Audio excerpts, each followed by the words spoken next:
Bonjour à tous, bienvenue sur ce deuxième épisode du cycle de webinaire en faveur des dispositifs de soutien technique et financier. On a quelques petites minutes pour attendre les derniers qui se connectent. Voilà, je vous fais patienter en images.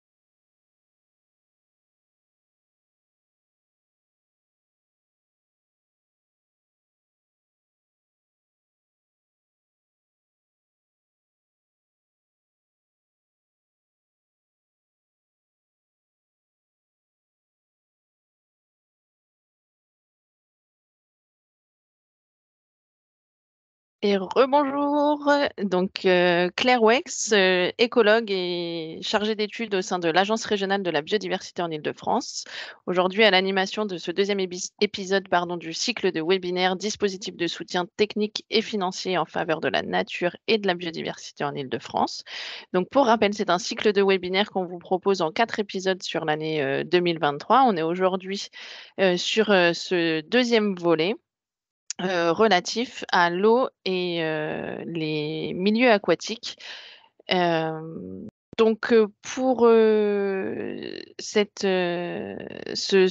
deuxième volet, en termes d'organisation, de logistique et de déroulé du séminaire, donc on est ensemble pour 1 heure.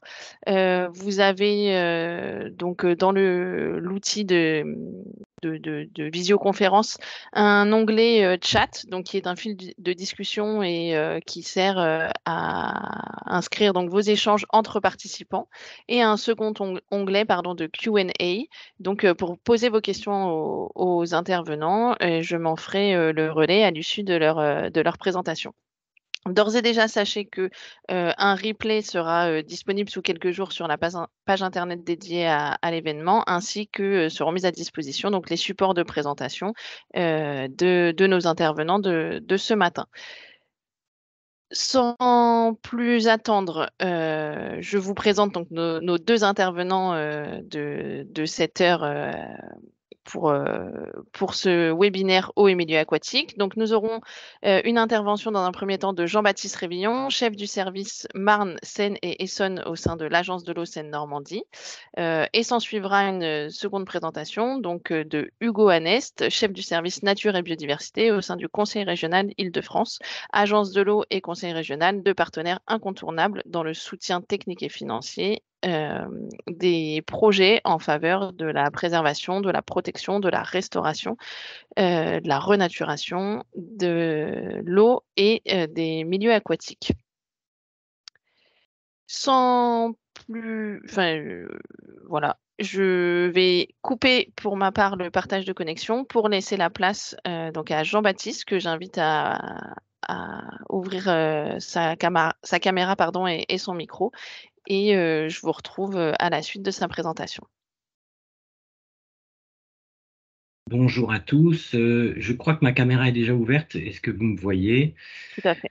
Ok, formidable. Donc je suis Jean-Baptiste Révillon, je suis responsable du service Marne-Seine-Essonne, donc qui est le service qui couvre l'est de la région Île-de-France, à savoir la Seine-et-Marne et l'est de l'Essonne. Je vais vous parler de 2 choses aujourd'hui. La gestion des eaux pluviales en ville et et les milieux aquatiques de manière générale.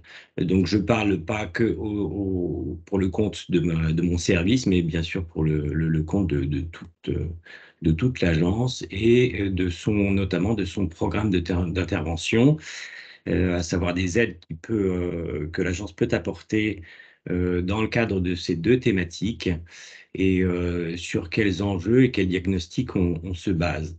Donc, je vais partager mon écran. Est-ce qu'il s'affiche correctement? Très bien.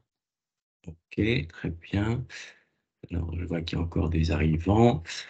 Donc, comme je le disais, une première partie donc, sur la gestion à la source des eaux pluviales. Pourquoi je vous parle de ça?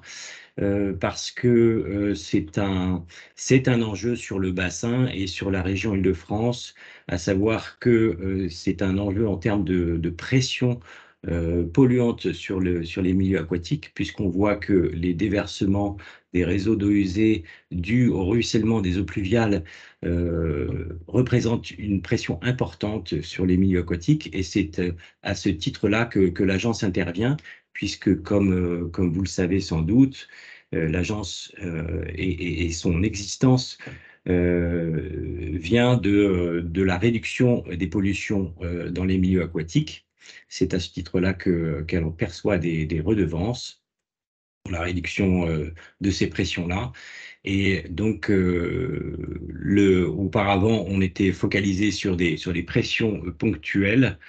Et au fil du temps, depuis les années 60, date de création des agences, l'action de l'agence s'est diversifiée pour agir également sur les pressions plus diffuses et que peuvent recouvrir notamment la gestion des eaux pluviales. Donc, qu'est-ce que c'est que la gestion à la source des eaux pluviales? Et je pense que c'est important pour chacun de vous de savoir de quoi on parle au départ et de faire quelques rappels de définition. Donc, c'est l'impact des eaux qui sont ruisselées sur les surfaces imperméables de la ville. Quand il pleut, la ville prend sa douche et se nettoie et donc déverse ses eaux usées, soit dans des réseaux unitaires quand le système est unitaire, soit dans des réseaux séparatifs, donc dans des réseaux d'eau pluviale, plus ou moins séparatifs, puisque bien évidemment, il peut y avoir des erreurs de branchement, de raccordement, des inversions, etc. Donc, on parle bien, quand on parle de gestion des eaux pluviales, de surfaces ruisselées, alors qui peuvent être imperméables ou perméables, et l'idée étant que la ville et que les surfaces perméables jouent leur rôle d'éponge dans la ville, et on va voir par la suite pour quel bénéfice. Donc l'idée est bien évidemment de réduire cette pression et donc les surfaces imperméabilisées et leurs effets pour favoriser l'infiltration, la consommation de ces eaux ruisselées par les plantes et leur évapotranspiration, pardon. À minima pour les plus courantes. Et pourquoi pour les plus courantes? Parce que c'est celles qui sont, comme leur nom l'indique, les plus courantes et qui génèrent le plus de concentration de polluants dans les eaux de surface, dans les cours d'eau. Voilà, donc deux notions importantes qui guident notre action et notre volonté, notre politique. C'est d'une part de déraccorder tout ce qui peut être déraccordé, c'est-à-dire que les surfaces imperméabilisées qui sont traditionnellement collectées dans des tuyaux, on souhaite déraccorder ces tuyaux et ces surfaces imperméabilisées pour que l'eau soit infiltrée au plus près de là où elle se précipite. Et deuxièmement, ben, pour ce faire, il faut désimperméabiliser les sols, c'est-à-dire remplacer des surfaces initialement perméables par des surfaces perméables pour augmenter les capacités d'infiltration et d'échange entre le sol et l'atmosphère. Voilà, le déraccordement peut néanmoins s'effectuer avec ou sans désimperméabilisation, et on va le voir comment. Exemple, ici pris à Crépy-en-Valois, qui n'est pas sur la région de France, mais pas très loin, euh, qui est un exemple d'une situation actuelle où les eaux sont collectées dans un caniveau. Et pour déraccorder les surfaces qui sont ruisselées, qui font l'objet d'un ruissellement, on supprime tout simplement ce caniveau pour que les eaux s'infiltrent directement dans une bordure végétalisée. Voilà, c'est le cas le plus simple et le moins coûteux. Donc c'est tout bénéfice. Alors, quelles sont les autres notions auxquelles on fait attention dans la gestion des eaux pluviales? C'est, comme je le disais, les pluies courantes. Le SDAGE 2022-2027 préconise un zéro rejet pour les pluies courantes. Donc, ce sont des recommandations qui doivent être transcrites et traduites dans les documents d'urbanisme. Et on considère que sur la région Île-de-France et sur le Grand Est, mais c'est plutôt la région Île-de-France qui nous intéresse aujourd'hui, les pluies courantes correspondent à ces précipitations dont la période de retour est inférieure à 1 an et qui correspondent grosso modo à une hauteur de pluie de l'ordre de 10 mm. Mais intervient également la notion des pluies fortes, puisque les collectivités que vous représentez peut-être, ou sans doute, peut s'intéresser également aux précipitations de pluie fortes, tout simplement dans l'objectif de réduire les risques d'inondation en ville par débordement de réseau ou par débordement de cours d'eau. C'est ce qu'on appelle les différents niveaux de service. Donc, l'agence aide pour les dispositifs qui permettent de gérer les pluies courantes, mais une collectivité peut avoir une ambition plus importante qui permettrait de gérer les pluies plus fortes. Cela ne veut pas dire que si un dispositif euh, conçu pour des pluies fortes ne peut pas bénéficier des aides de l'agence. Les différents niveaux de service peuvent être comblés pour des pluies courantes, des pluies fortes ou des pluies très fortes. Mais l'assiette d'aide de l'agence se basera sur un ratio correspondant aux pluies courantes. Voilà, il y a encore une notion qui est importante, qui est la notion de pleine terre.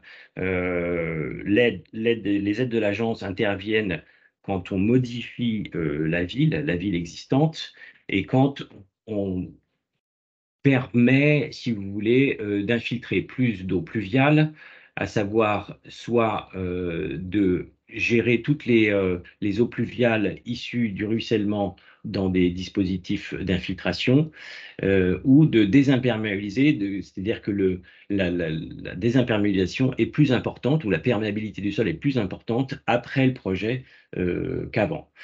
Alors, interviennent également des enjeux de zones à contrainte, comme des présences de gypse, des argiles, des sols pollués, mais qui représentent peu d'enjeux pour des pluies faibles et les pluies courantes qui nous intéressent et qui permettent de limiter la pollution.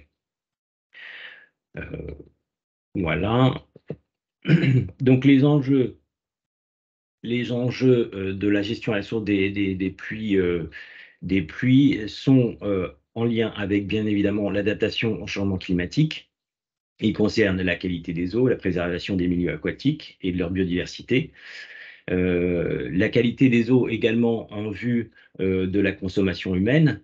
Quand on sait que l'agglomération parisienne est alimentée en eau potable par la moitié venant des eaux de surface, donc de la Marne et de la Seine en particulier, et que ces eaux de ruissellement peuvent être chargées, la production d'eau potable peut s'en trouver, disons, un peu contrainte ou gênée par ces flux polluants issus des eaux de ruissellement, ou des déversements de réseaux unitaires qui seraient chargés et qui, de par les capacités des réseaux, ne peut pas accéder aux stations d'épuration. Également, un enjeu important qui est la recharge, et on le voit aujourd'hui avec les problèmes de sécheresse, mais la recharge en eau des sols, voire des nappes. Donc, en fait, tout ce qui tend à rétablir en quelque sorte le cycle naturel de l'eau est bon à prendre. Et bien évidemment, ces dispositifs d'infiltration et ces zones perméables, végétalisées, peuvent contribuer à la qualité de vie en ville, à la réduction des îlots de chaleur urbains, et de manière générale à renaturer les villes et les villages et contribuer à la biodiversité. Donc, déraccorder pour réduire les volumes d'eau collectés dans les réseaux, éviter la concentration des flux polluants dans les points de rejet. Désimperméabiliser aussi pour réduire le ruissellement et favoriser l'infiltration au plus près de la goutte de pluie, contribuant ainsi à recharger les sols et les nappes, et renaturer pour refonctionnaliser les sols, ramener la biodiversité dans les zones urbaines et rafraîchir la ville, et ainsi contribuer à l'amélioration de la qualité de vie. Donc les aides de l'agence se situent ont trois niveaux, d'intervention de 30, de 60 ou de 100 euros par mètre carré sur un projet. Ces trois niveaux sont fonction de l'ambition du projet. Et cette ambition, elle est notamment liée à la surface de pleine terre, sur la désimperméabilisation avant-après projet, et donc le bilan post-projet, et la gestion ou non des pluies fortes. Donc les travaux sont éligibles s'ils sont donc localisés sur une zone d'urbanisation existante, s'il y a une maîtrise des pollutions dès l'origine du ruissellement, et donc là, on est sur la notion de pluie courante, c'est-à-dire que si le projet gère les pluies courantes, on considère qu'il y a une maîtrise de ces pollutions. Sur la réduction des volumes ruisselés, et donc si on arrive à atteindre le zéro rejet pour les pluies courantes, c'est également une condition pour accéder aux aides. Voilà, sur le fait que ces pluies soient, les volumes générés par ces pluies soient gérés sur des surfaces perméables, à ciel ouvert ou stockés pour réutilisation. Voilà, et de manière générale, on favorise la désimperméabilisation en encourageant les solutions fondées sur la nature, par exemple la végétalisation, que ce soit des toitures ou des espaces publics ou privés, avec des aménagements paysagers. Alors, je ne sais pas s'il y a des questions ou si les questions sont à la fin. Sinon, j'enchaîne sur le deuxième volet de mon intervention. Tu peux enchaîner. On J'enchaîne. prendra toutes Très les bien. questions à la fin des 2 interventions. Entendu. Donc, deuxième volet de mon intervention, c'est la préservation et la restauration des milieux naturels. Les altérations de ces rivières et des milieux aquatiques sont la première cause de non-atteinte du bon état écologique des masses d'eau. Alors c'est un peu technocratique tous ces termes, mais grosso modo, si on n'arrive pas à atteindre ce qu'on appelle le bon état, qui est un état permettant la vie, la biodiversité, une qualité suffisante qui est définie par l'Europe, c'est parce que il y a une altération forte des rivières et des milieux associés, que ce soit les zones humides, les zones d'expansion des crues ou les annexes hydrauliques, et qui sont la première cause de dégradation de cet état écologique sur le bassin, puisqu'on voit que l'état des lieux 2019 constatait que la pression hydromorphologique impactait 50% des masses d'eau du bassin. Et c'est pourquoi, à l'occasion de l'élaboration du SDAGE, le schéma directeur d'aménagement et de gestion des eaux, qui est un peu notre guide, notre feuille de route pour les 6 prochaines années jusqu'à 2027, classe l'orientation fondamentale numéro 1, qui est relative à ces rivières et à ces milieux humides, en première position, parce que c'est la première cause de dégradation et que les projections à l'horizon 2027 notamment montre que si on continue sur la tendance actuelle, 61% des masses d'eau continentales, c'est-à-dire des rivières ou des plans d'eau, présentent un risque de non-atteinte, c'est-à-dire qu'ils risquent de ne pas atteindre le bon état pour des causes d'altération de l'hydromorphologie des cours d'eau. Alors, l'hydromorphologie, c'est la continuité, c'est-à-dire quand il y a des obstacles à l'écoulement, ou bien la rectification des cours d'eau, c'est-à-dire que les cours d'eau ne méandrent plus, ou bien les berges sont altérées, elles sont bétonnées. Voilà, c'est toutes ces choses-là. Et donc, le SDAGE prévoit pour ne pas aller dans cette direction de non-atteinte du bon état et améliorer la situation, des projets à la bonne échelle qui, selon les différentes orientations d'usage, permettent de préserver le limageur des rivières et des milieux aquatiques associés, de restaurer la fonctionnalité des milieux humides en tête de bassin, mais également dans le limageur des rivières, de manière à redonner aussi un profil d'équilibre en fond de vallée avec des connexions entre le limageur et le limineur. Voilà, et il y a tout un panel de dispositions qui visent à ces objectifs. Et pour les zones d'expansion de crues en particulier voilà, qui sont pas assez nombreuses, puisque la morphologie des cours d'eau a été très modifiée depuis l'après-guerre, de restaurer les zones d'expansion crue sur 20% du linéaire des rivières d'ici 2050. Ça paraît peu et en même temps c'est très ambitieux, ce qui montre que voilà, on a du pain sur la planche.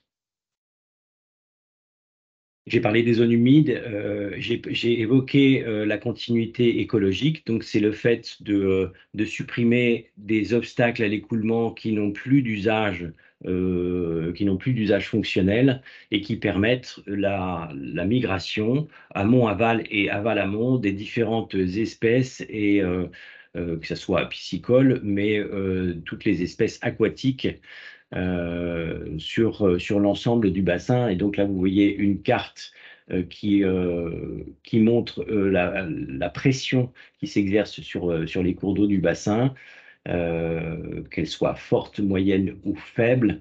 Voilà, on voit qu'il y a quand même beaucoup de jaune et de rouge encore, donc des pressions fortes. On a néanmoins observé des progrès depuis le dernier état des lieux de 2013, avec une diminution de 33% des masses d'eau impactées par cette continuité. Voilà, pour mémoire, le référentiel des obstacles à l'écoulement recense 16 500 ouvrages, dont 500 de plus de 0,5 mètres et 800 de plus de 2 mètres. Donc là, on aborde la question du taux d'étagement. Voilà, qui est en fait la différence entre la hauteur des ouvrages et la longueur du bief du cours d'eau, c'est-à-dire du tronçon de cours d'eau, qu'il faut réduire au maximum. Donc, je vais pas m'étendre là-dessus, c'était un peu technique et je vais pas rentrer dans le détail, mais voilà, il y a une ambition et un objectif ambitieux justement sur cette question de continuité écologique et pour lesquels chaque maître d'ouvrage, propriétaire de berges, d'ouvrages, d'anciens moulins, voilà, d'obstacles à l'écoulement peuvent intervenir également via les collectivités. Donc les aides de l'agence sur cette thématique, elles sont assez généreuses et tout simplement parce que c'est un enjeu prioritaire et primordial. Et deuxièmement, parce que c'est des projets qui sont parfois longs à faire émerger, qui peuvent générer des crispations, des difficultés de mise en œuvre. Et donc, l'agence se met le paquet, si je puis dire, sur cette thématique-là. Donc, les projets doivent être multifonctionnels et permettre de traiter à la fois plusieurs problématiques, l'érosion, les questions de ruissellement et érosion, plutôt en zone agricole hein, pour le coup, ou en tout cas rurale, pour être plus large, permettant ainsi de freiner les pollutions diffuses, contribuant aussi à lutter contre les inondations et à s'adapter au changement climatique et à la préservation de la biodiversité. Donc, les opérations aidées, elles ne sont aidées qu'à l'échelle d'une échelle hydrographique pertinente ou hydrosédimentaire pour le littoral. Et voilà, vous avez un tableau avec la liste des aides qui sont apportées. Donc, elles vont souvent jusqu'à 80% pour les études et pour les travaux, que ce soit des travaux de continuité ou de restauration de zones humides. Je vais pas énumérer les lignes d'intervention, mais comme vous voyez, il y en a plusieurs. On peut également aider à l'animation sur des projets, c'est-à-dire financer des animateurs qui vont contribuer à faire émerger des projets de travaux. On peut également contribuer à des opérations de communication. Voilà, je vous laisserai découvrir ça peut-être plus tard quand euh, les collègues de l'ARB vous enverront les diaporamas. Alors, je voulais juste évoquer le fait que notamment la continuité ne se fait, enfin la restauration de la continuité se fait pas toujours dans des conditions apaisées justement, même si en avril 2019 il y a eu un plan d'action pour une politique apaisée sur la restauration de la continuité écologique. Mais voilà, il y a des intérêts divergents qui peuvent être également des freins à la réalisation de ces travaux, qui sont néanmoins une priorité pour le bassin, pour la France et pour l'Europe. Euh, donc voilà, je ne vais pas rentrer dans le détail, mais là, vous avez quelques références sur les conditions un peu réglementaires et jurisprudentielles dans ce domaine-là. Pour illustrer ces propos, je voulais prendre deux exemples. Une zone humide à Montesson. Donc à Montesson, il y a eu dans le passé des inondations assez importantes. Donc il a fallu renforcer et consolider, agrandir des protections de digues que l'on n'aide pas à l'agence, hein, c'est pas du tout notre domaine d'intervention, mais la collectivité en charge de ces protections a pour obligation, dans le cadre de la séquence éviter, réduire et compenser, de compenser la mise en œuvre de ces digues de protection et donc de restaurer des zones humides. Euh, L'agence n'intervient pas pour autant dans la compensation, puisque c'est une obligation réglementaire, et quand c'est réglementaire, l'agence ne peut pas intervenir, mais elle peut intervenir quand la collectivité va au-delà de ce qui est prévu dans la compensation, et c'était l'objet de cette opération. Donc très rapidement, juste pour vous illustrer ce qui a été fait, voilà, c'était des travaux donc issus et en plus de la compensation initiale de restauration de zones humides. Donc voilà des images des phases de travaux avec un suivi écologique qui a été mis en place pour suivre les effets de ces travaux de compensation, de restauration de zones humides sur diverses espèces aquatiques et terrestres.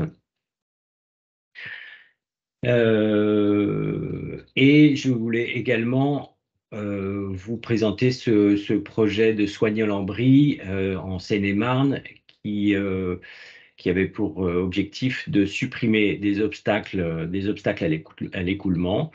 Euh, donc voilà le contexte de Soignol avec un barrage ou un seuil déversoir qui empêchait la montaison, voire la dévalaison de certaines espèces avec ses différentes étapes de réflexion, mais les problématiques liées à cette altération morphologique étaient voilà, une physionomie du cours d'eau beaucoup trop large et trop rectiligne, une capacité d'auto-épuration très faible, un déficit du coup de reproduction piscicole et une faible diversité des habitats piscicoles. Donc, il a été porté ce projet par plusieurs partenaires, la Fédération de pêche, le CIAVI, donc un syndicat sur la vallée de l'Yerre, et les propriétaires locaux.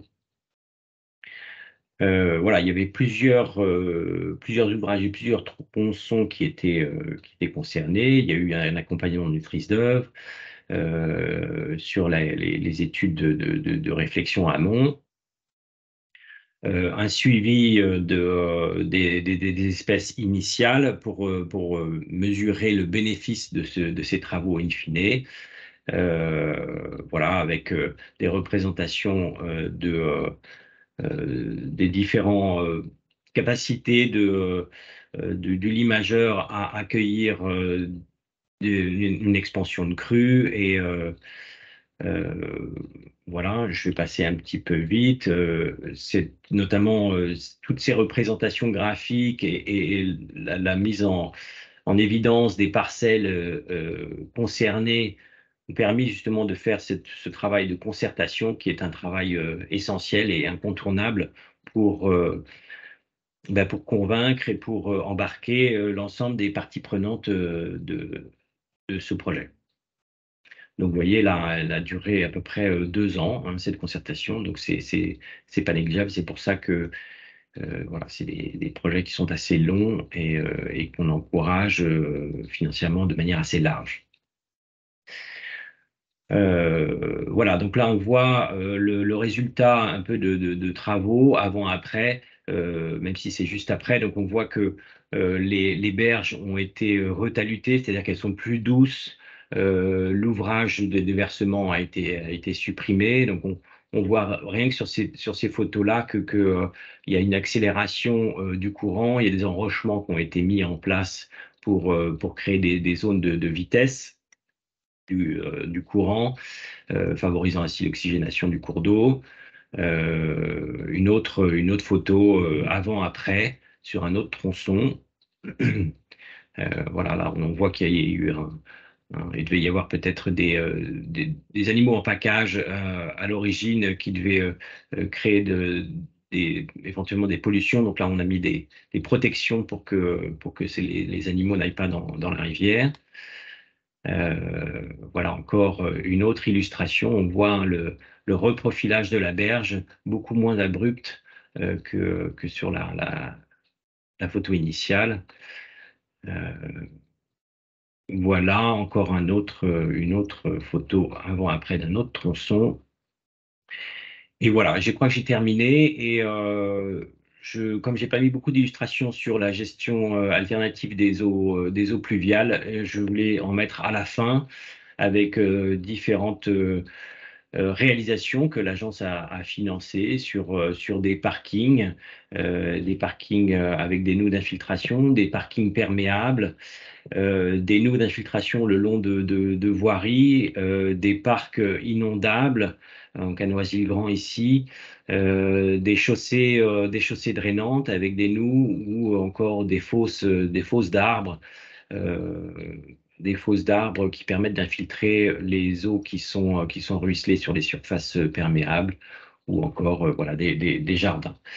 Et je crois que j'en ai fini et j'étais peut-être un petit peu long et je vous prie de m'en excuser. Merci beaucoup Jean-Baptiste. Ne t'excuse pas.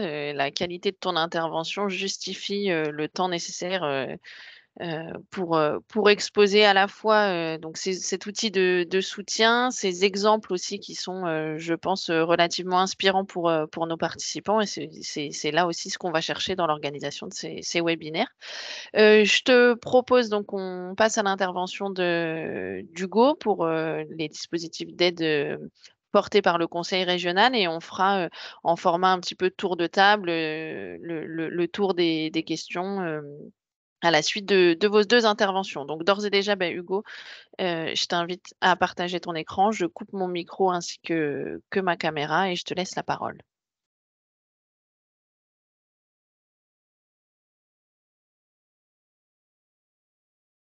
Parfait, merci beaucoup. J'espère que vous voyez tous bien mon écran. Bonjour à toutes et tous. Un grand merci à Jean-Baptiste d'avoir réévoqué tous les enjeux techniques autour de cette gestion des eaux de pluie et puis plus largement des sujets autour de l'eau et des milieux humides. Un Un petit point d'introduction de mon côté, donc Hugo Hanès, chef du service nature et biodiversité de la région. On a, alors attendez, je pense. Hop. On a au niveau de la région, peut-être une petite remise en contexte, plusieurs textes qui cadrent la politique régionale. Alors, au-delà de l'eau, hein, plutôt autour de la biodiversité, des services, des solutions fondées sur la nature, et également des continuités écologiques. Les régions n'ont plus stricto sensus la compétence eau, assainissement depuis quelques années maintenant. Néanmoins, la région Île-de-France s'est quand même dotée d'une stratégie en faveur de l'eau, des milieux aquatiques et humides, principalement basée sur les solutions fondées sur la nature. Donc, je vous ai remis sur cette première diapositive quelques éléments de contexte autour déjà du rôle de chef de fila de la région en termes de biodiversité et de protection de la biodiversité. Et puis, quelques documents qui cadrent du coup notre action. Alors, le schéma régional de cohérence écologique, vous connaissez certainement, donc ce schéma qui a un lien avec le sujet du jour, hein, puisqu'il y a dans ce schéma également des préconisations de préservation, mais surtout de restauration de berges, avec toutes les continuités écologiques le long des cours d'eau franciliens. La stratégie régionale pour la biodiversité. Hugo, je m'excuse, Ouais. je me permets de t'interrompre. Est-ce qu'il n'y a pas un petit souci avec ton partage d'écran? Puisque nous, on n'a pas de slide à l'écran. Je m'excuse de t'avoir interrompu. Ah oui, en fait, ça s'est coupé, je ne sais pas pourquoi. Hop, c'est revenu. Normalement, c'est bon. C'est tout bon. Je te confirme, passage en plein écran et on te suit. Okay. Merci beaucoup. Donc, effectivement, la SRB, donc, approuvée en 2019 par le Conseil régional, donc, qui guide l'action en matière de biodiversité. Et très récemment, donc, le plan régional d'adaptation au changement climatique, qui a réaffirmé les ambitions et les objectifs régionaux au regard et du point de vue de l'adaptation au changement climatique, en y réinsérant les enjeux de gestion de l'eau, bien évidemment, et de préservation de la biodiversité. La stratégie en faveur de l'eau et des milieux aquatiques date un petit peu. Effectivement, elle est de 2016. Elle a été révisée en 2021. Je vais revenir dessus juste après. Et je ne peux pas finir cette introduction sans parler des organismes associés de la région, donc, que sont l'ARB, donc, qui organise cette série de webinaires avec un rôle d'expertise et d'accompagnement des acteurs que vous connaissez, et puis Île-de-France Nature, ex-AEV, avec un rôle opérationnel de préservation et de gestion de sites naturels, et depuis peu également de reconquête de la nature en ville. La stratégie régionale en faveur de l'eau et des milieux aquatiques et humides de la région, donc adoptée en 2016, révisée en 2021, a vocation, donc, comme je le disais au début, vraiment à accentuer et accompagner techniquement et financièrement les projets basés sur les solutions fondées sur la nature, suivant 5 grandes entrées. Tout d'abord, la renaturation et la valorisation des rivières, des berges, des milieux aquatiques et humides, les continuités écologiques associées, bien évidemment. Pardon, vous ne voyez plus. Hop.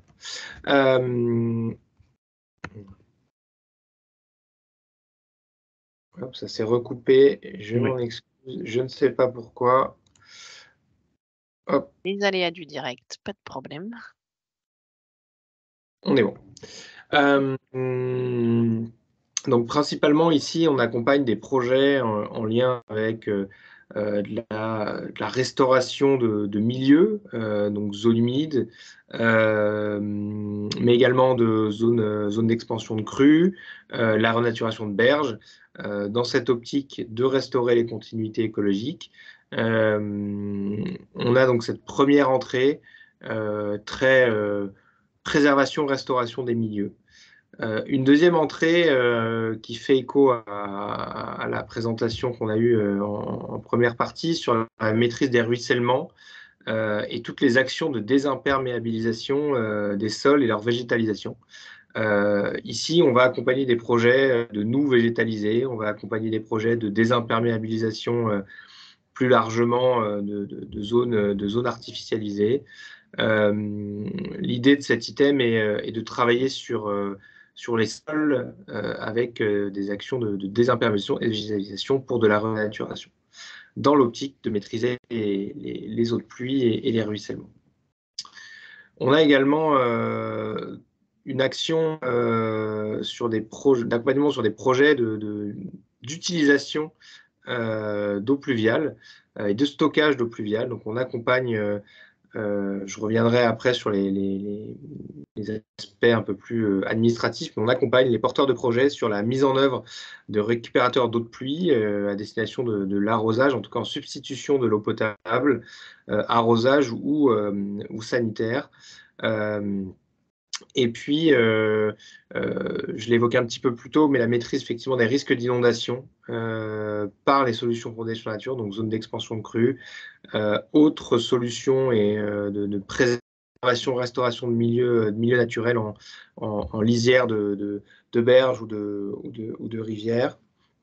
Et puis, alors un item qui n'est plus là, mais qu'on a accompagné pendant très longtemps, c'est le passage au zéro phyto total pour les collectivités. Donc maintenant, depuis le 1er juillet de 2022, le zéro phyto total dans les communes est obligatoire. Donc la région n'accompagne plus cette obligation, mais pendant très longtemps, la région a beaucoup abondé en ce sens pour aider les collectivités à un passage au zéro phyto total sur les terrains de sport ou les cimetières, par exemple.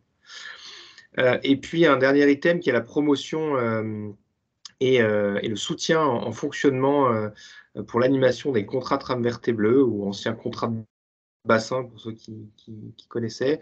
Donc ces contrats tram verte et bleu qui ont vocation à animer des territoires pour faire émerger des projets qu'on finance ensuite par la suite ou qu'on cofinance, ce qu'on l'évoquera, mais l'agence de l'eau et la région donc cofinancent un certain nombre de projets, hein, donc on est en relation assez étroite pour justement permettre ces cofinancements. Et donc ces dispositifs d'accompagnement ont un panel de bénéficiaires assez large, hein, collectivités, associations, établissements publics, bailleurs sociaux, syndicats professionnels. Et donc en termes de modalités, on peut accompagner les projets jusqu'à 50% des dépenses éligibles et jusqu'à 400 000 euros. Sauf pour les solutions de récupération d'eau de pluie et d'utilisation d'eau pluviale en substitution d'eau potable jusqu'à 100 000 euros par projet. Donc les dépôts se font au fil de l'eau, si je puis dire, avec la volonté de pouvoir instruire les différents dossiers, vous accompagner également pour la finalisation de ces dossiers techniquement tout au long de l'année. Néanmoins, on a des contraintes administratives assez fortes et pour te bonne information, donc, tout dossier qui nous sera déposé, on va dire à partir du mois d'août et jusqu'à la fin de l'année seront pour des accompagnements financiers sur 2024.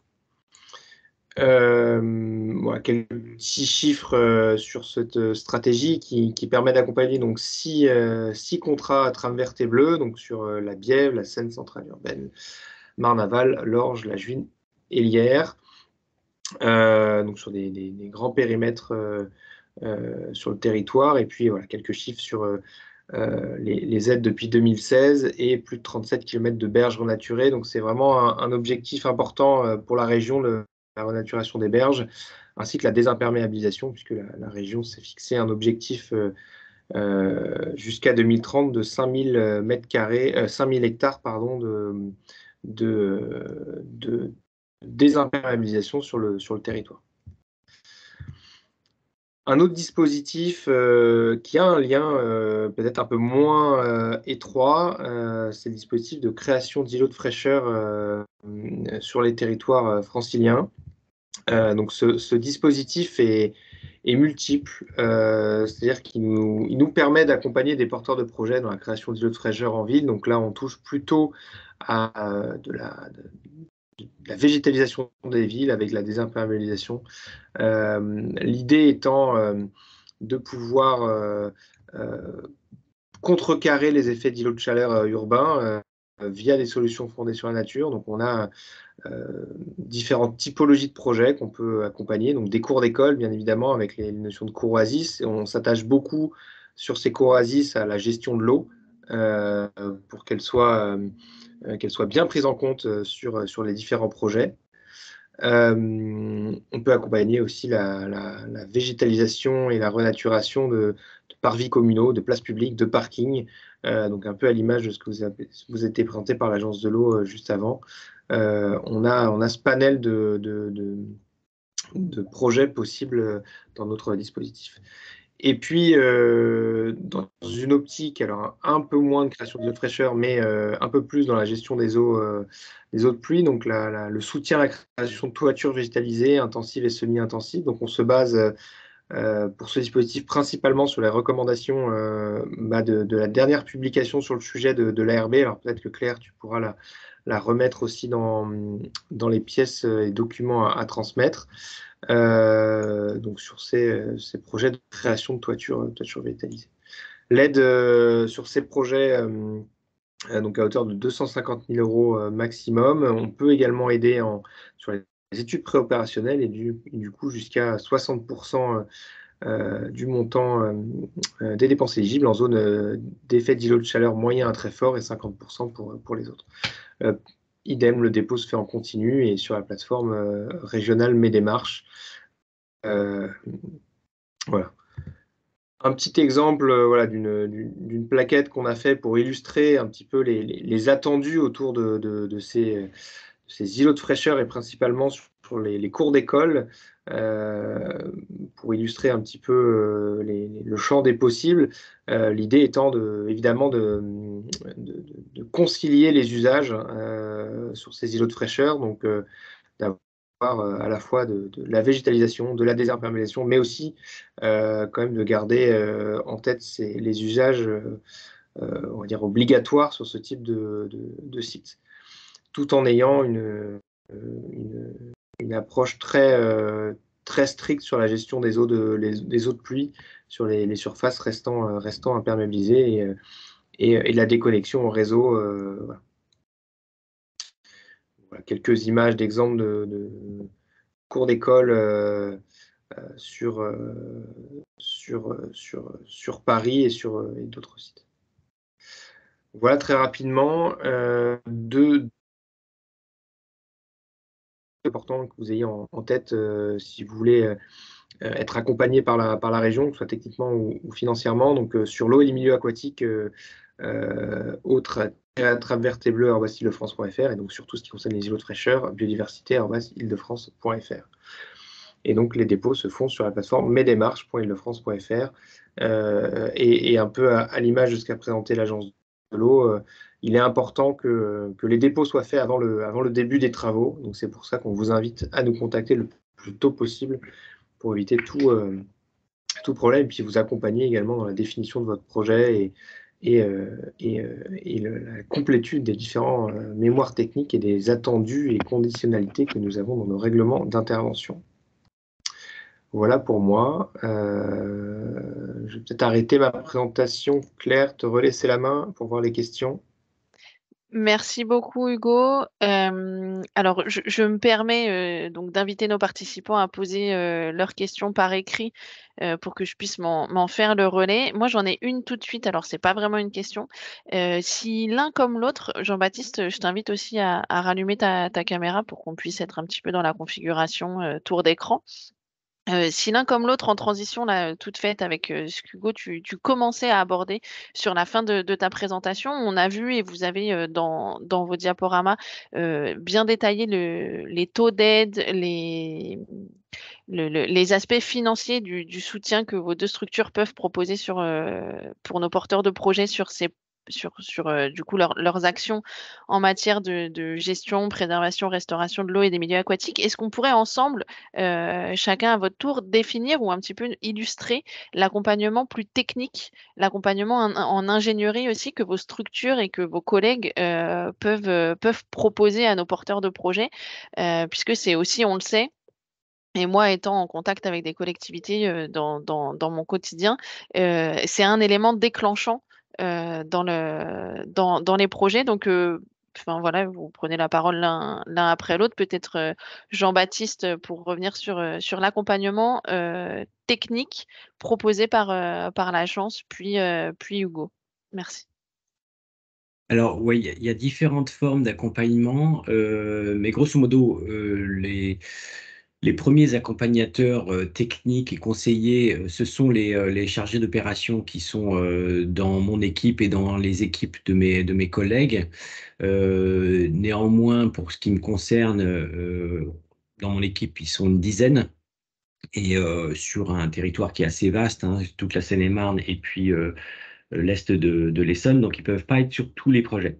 Et c'est pourquoi on a mis en place des animations. Donc on finance des animateurs qui sont des animateurs généralement généralistes, continuité, zone humide, c'est-à-dire reprendre l'hydromorphologie des cours d'eau, etc. Donc ils sont nos relais sur le terrain. Et donc, ils sont là pour accompagner, pour faire émerger les projets, donc donner des conseils aux maîtres d'ouvrage dans la façon de faire, mais aussi sur le plan technique, hein, très concrètement dans la conception et la réalisation des projets. Il y a un guide sur la restauration des milieux aquatiques qui a été édité il y a maintenant quelques années, mais qui est toujours valable. Je me demande s'il n'a pas subi une mise à jour récemment, qui est disponible, qui est assez conséquent et très détaillé, avec plein d'exemples sur le site de l'agence.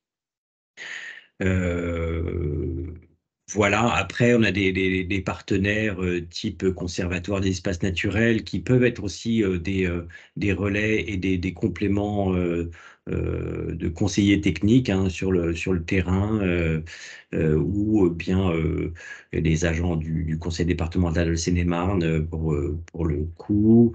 Voilà, donc il y a la porte d'entrée, c'est nous, en quelque sorte, enfin c'est l'agence, et après le territoire est réparti géographiquement entre les différents agents, et ces mêmes agents peuvent éventuellement relayer auprès des animateurs locaux, des animateurs dans le cadre d'un contrat généralement. Il peut y avoir aussi des très bons relais dans les structures porteuses de SAGE. Donc la région Île-de-France est couverte par pas mal de SAGE, des schémas d'aménagement et de gestion des eaux, et qui ont cette vision un peu globale à l'échelle du bassin versant qui les concerne, de ce qu'on appelle l'unité hydrographique. Donc c'est des territoires assez vastes, mais ils connaissent généralement l'ensemble des animateurs dans les diverses thématiques, et ils ont eux-mêmes une bonne connaissance des questions liées à la restauration des milieux aquatiques. Voilà, c'est ce qui me vient là en tête de prime abord.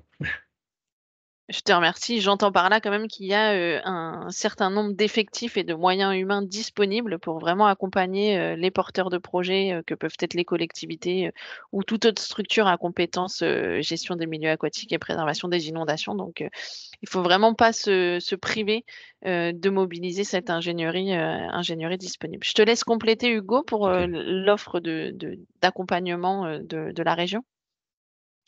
Mais l'idée est un petit peu la même, hein, c'est-à-dire que effectivement la porte d'entrée est la région, et les chargés de mission qui ensuite ont une répartition territoriale pour couvrir l'ensemble du territoire accompagnent les porteurs de projets sur la base des premiers documents transmis, ou en tout cas des premières réunions préparatoires qui peuvent se dérouler. Et donc il y a voilà, tout un accompagnement en bilatéral entre les chargés de mission du service naturel biodiversité et le porteur de projet, à la fois pour transmettre les impondérables, on va dire administratifs et aussi techniques des règlements d'intervention, mais aussi pour essayer d'orienter un petit peu les choix qui peuvent être faits sur certains projets.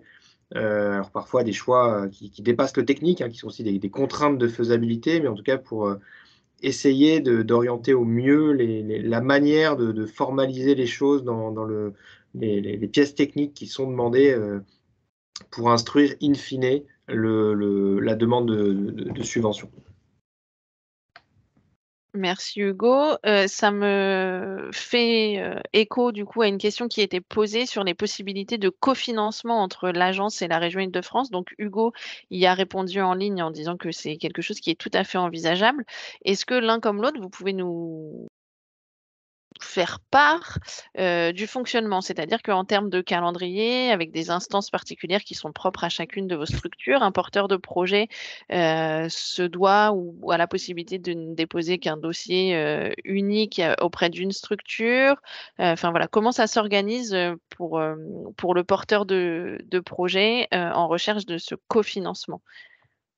Alors, quoi qu'il arrive, il faut que le porteur de projet dépose aux deux structures.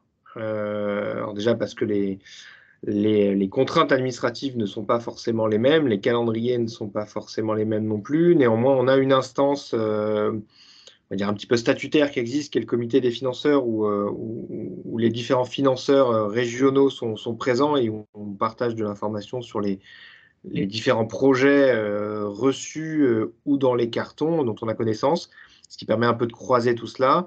On vous invite de toute façon, quoi qu'il arrive, dans vos plans de financement, à indiquer les cofinanceurs potentiels, ou en tout cas ceux à qui vous avez demandé de l'argent et les montants.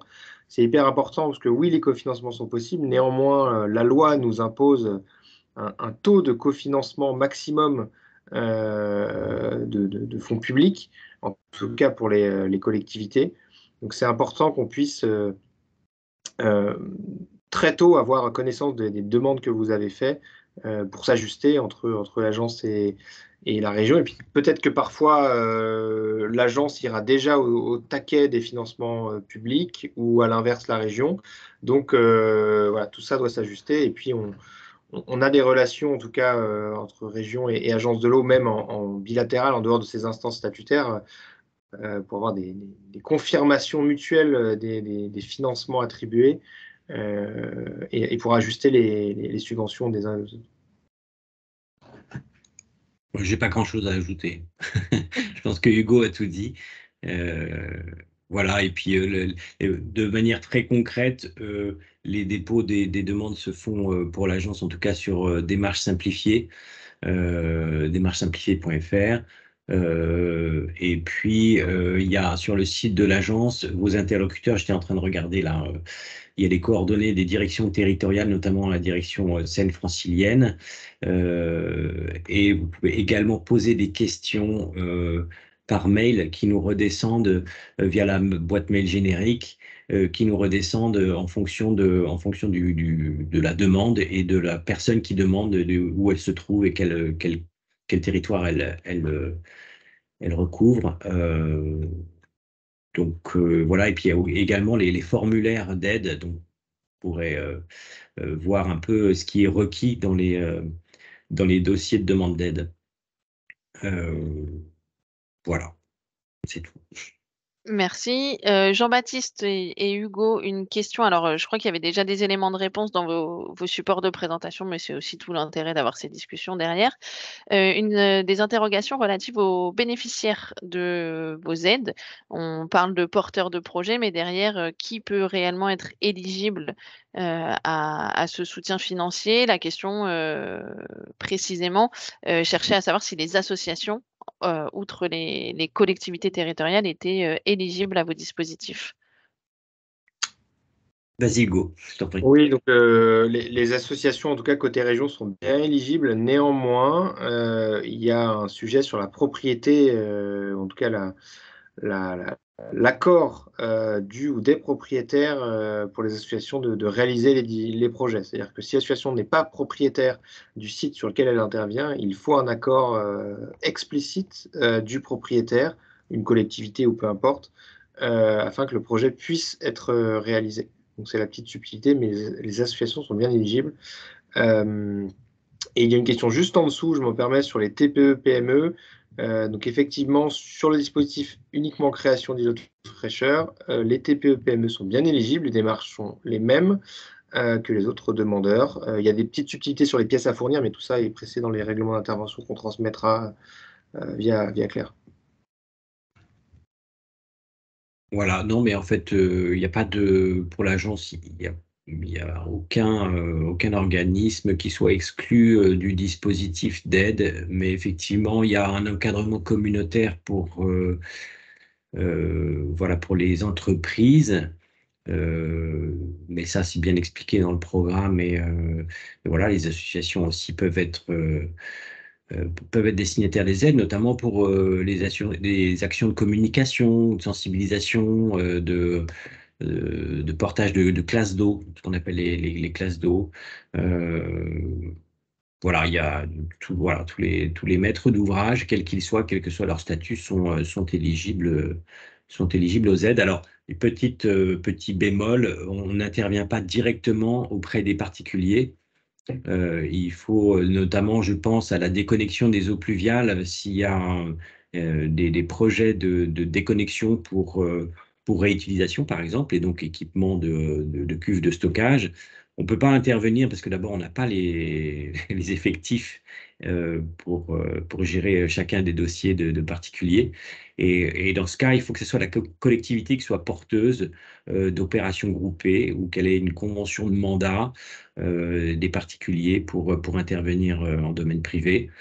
Voilà, on rationalise comme ça parce que sinon on pourrait pas aider, mais même les particuliers sont potentiellement éligibles aux aides.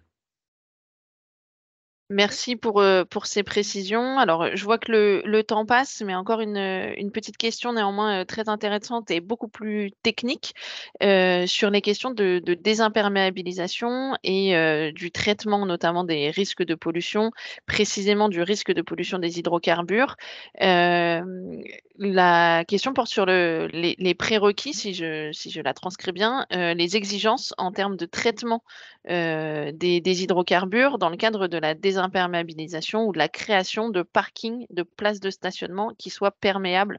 Quelles sont les exigences ou les alternatives ou les techniques qui soient recommandées pour le retour à la perméabilité, la gestion des eaux pluviales dans ces ouvrages où effectivement on le sait, on a un risque de pollution par des hydrocarbures, voire toute autre substance qu'on ne souhaite pas voir dans les nappes souterraines. Alors, moi, je peux peut-être me permettre de commencer, Hugo, si tu veux, tu compléteras. On nous a longtemps demandé des aides sur les séparateurs d'hydrocarbures, qui sont des dispositifs pour voilà, séparer les hydrocarbures de la phase de l'eau, qui sont des dispositifs qui fonctionnent pas très bien. Alors, ça peut être pertinent dans le cas d'une usine de raffinage ou ce genre de choses, où il peut y avoir des déversements accidentels ou dans le cadre éventuellement de stations-service. Mais bon, c'est très spécifique. Pour tout ce qui est parking classique de supermarché ou parking public ou à ciel ouvert, on préconise les noues d'infiltration ou tout simplement ce qu'on appelle, alors je crois que ça doit être une marque, mais les evergreen, enfin les surfaces perméables, puisqu'on les études montrent, en fait, la recherche montre que d'abord les hydrocarbures sont fixés sur les matières en suspension, généralement, sauf quand c'est un déversement accidentel et brutal. Et donc, ces matières en suspension restent en surface des dispositifs d'infiltration. Et donc, ils restent dans les premiers centimètres du sol et de la noue. Et ainsi, le traitement ou la consommation, je ne trouve plus mes mots, mais c'est pas grave, vous allez comprendre, de ces hydrocarbures peut être fait par la microfaune et la microflore qui est en surface de ces dispositifs. Voilà, ils descendent jamais en dessous des 20 premiers centimètres voilà, de substrat de terre végétale. Donc, voilà, il y a pas, nous, on ne finance pas de dispositifs particuliers, hormis cas très spécifiques. C'est ça. En fait, vous misez aussi sur les solutions fondées sur la nature et si en d'autres termes, peut-être que ce sont les termes que tu cherchais, mais Tout à fait. on compte sur la capacité auto-épuratrice du milieu naturel et donc la capacité du sol et sa résilience à filtrer naturellement et Tout à fait. ces substances polluantes.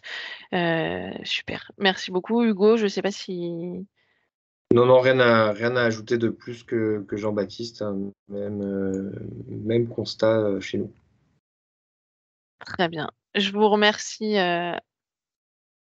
infiniment donc pour ces échanges. Je vérifie, je passe en revue les derniers outils. Je vous transmets les remerciements des participants puisque ça s'affiche. Merci pour la qualité de vos interventions. Je me permets juste de partager mon écran avant d'oublier avec nos participants pour vous dire que je vous donne donc rendez-vous pour le 3e volet de notre cycle de webinaire dispositifs de soutien technique et financier au mois d'octobre.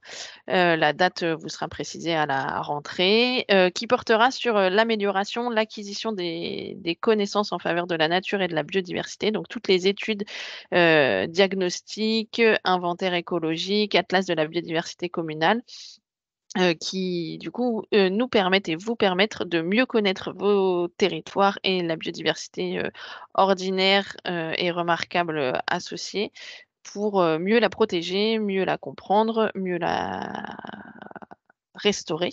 Donc, au mois d'octobre, notre prochain rendez-vous et en décembre, le dernier rendez-vous, le 4e épisode de cette série qui portera sur les dispositifs locaux.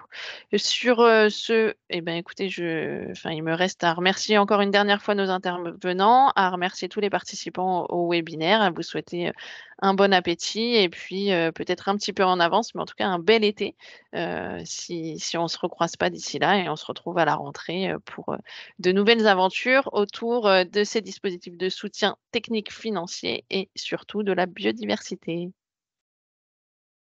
Merci à tous. Et au revoir. Au revoir.